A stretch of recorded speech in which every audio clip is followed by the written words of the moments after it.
All right, we don't really have any visibility issues at this moment, but that could change in terms of fog. We do have clouds that are low hovering over the city, and we're very comfortable outside this morning, 45 degrees. So here we go with the bus stop forecast.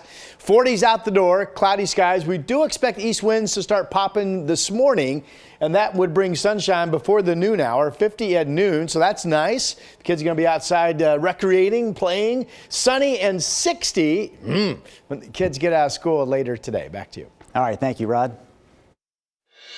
These are the types of crimes that tear at the fabrics of entire communities.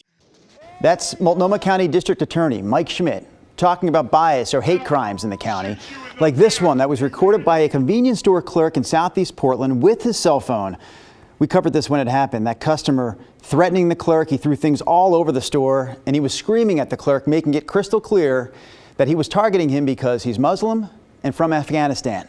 The DA says these types of crimes happen way too often in the county, so his office is addressing the situation with a new tool. KGW's Maggie Vespa joins us now. Maggie, this tool will allow people to track these cases in real time. Yeah, Drew, that's right. Good morning. It's so disturbing to think that we might need something like this, but the DA clearly thinks we do. They're launching an online dashboard to help people track bias crimes and or hate crimes. And you can see from that dashboard in the last 2 years, more than 200 people in Multnomah County have been attacked for things like the color of their skin, their religion, their sexual orientation.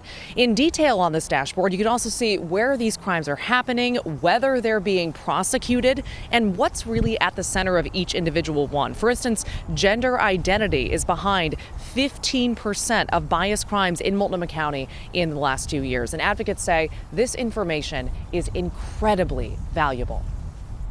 I think it's really important for us to have the information because a lot of times people don't understand that the risks that LGBTQ people feel, the risk that LGBTQ people of color feel walking through Portland, Oregon. And I think it really matters for us to say, like, no, here are the numbers.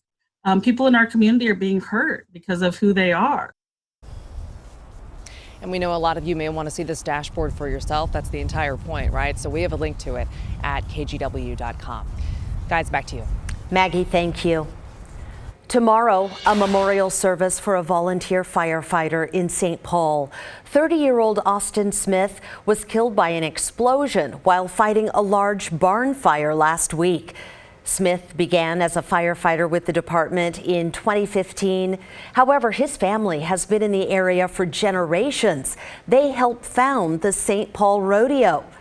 Tomorrow at 10:15, a procession for Smith will travel from Woodburn to the rodeo grounds. Much of the route is along Highway 219.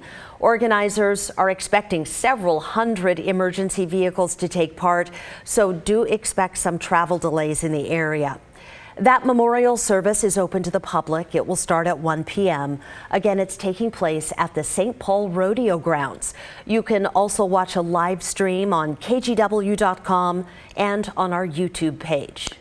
We have one local COVID headline to get to this morning. Virginia Garcia Medical Center has reopened their COVID testing and vaccine clinics. So you don't need insurance for these, but you do need an appointment. The testing sites are at their Hillsborough and McMinnville locations. The vaccine clinics are at their Beaverton, Cornelius, and Newburgh sites. You can find more information and times on their website. It's virginiagarcia.org.